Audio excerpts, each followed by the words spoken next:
Brian Carroll here at PowerXStrength.com HQ. Going to talk about today.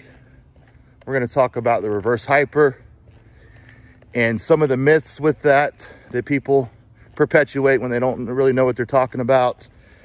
And when they say it's a one size cure-all for back pain, and it is not.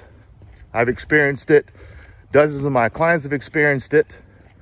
So I'm not going to say that it doesn't have its benefits for someone with a compressed spine or someone that wants to build their posterior chain, but someone who has a disc bulge, that motion of deflection and extension swinging like that, especially adding in the neck, you're playing with the nerves of the spine. You're tensing them, you're releasing them. Under load is not something I'd recommend doing. The reverse hyper is going to be too aggressive for some people, especially if they have a disc bulge. So I never had success with the reverse hyper. Chris Duffin and I did a video on this it's been about 5 years now, where we discussed some of the myths that has to do with the reverse hyper. Basically, like I was just saying, how it's not a one size cure-all for everybody. But for some people, it's going to work well. In my particular case, it only hurt me. It made me feel worse. I got a little bit of a stretch receptor reflex, reflex with the reverse hyper. And though it would feel good while I'm doing them, or while I did them, about 15 to 20 minutes or so, that little bit of analgesic that I had from stretching, that went away. And then my back grabbed and locked down way harder. And that's the same type of mechanism, same type of response that you'd get from doing a knee to chest stretch or a chest to ankle stretch, where you're tapping into those same stretch receptors of the spine that give you a feel-good sensation and they lock up on you. That's why people need to constantly do the stretching, the yoga, the Pilates, because it's only picking the scab.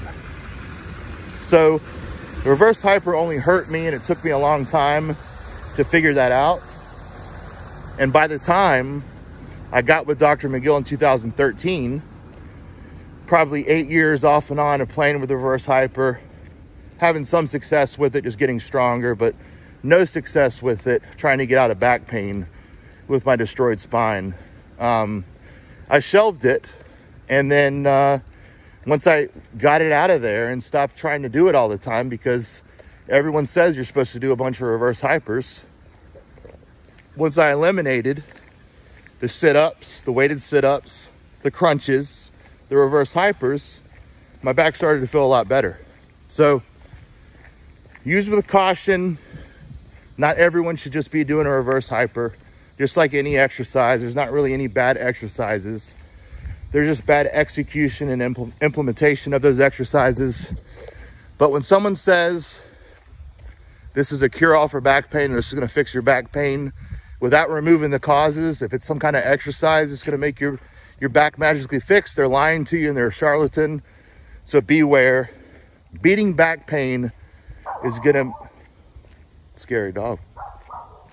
Beating back pain is going to require a 24-hour mindfulness of your spine, not creating damage to your spine over and over, winding your pain down, and then bolstering the core and building your deficits. One machine is not going to just fix you.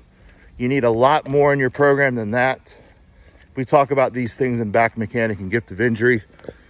But to summarize, reverse hyper can be a very useful tool, not necessarily for back pain with people, especially with a bulging disc or an open fissure. No good for them usually, but everyone's a little bit different. So some people might find some relief.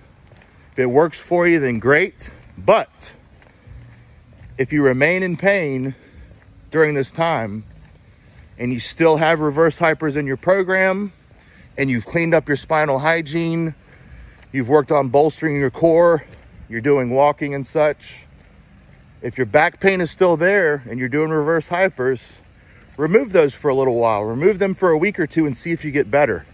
Again, I bought into the same stigma of Louis said reverse hyper is going to fix back pain, but all back pain mechanisms are unique. You're not just going to have a one-size-fits-all remedy for back pain. So beware when anyone says that. So reverse hyper, it depends. It could be some athletes' career ender. Other people, it could be the missing tool to a world record lift. It really just depends. Thank you. Thank you so much for tuning in today. Please subscribe, like, and share the video. Let me know in the comments what you'd like to see from me, what you think about the videos, and everyone have a great day, and thank you so much.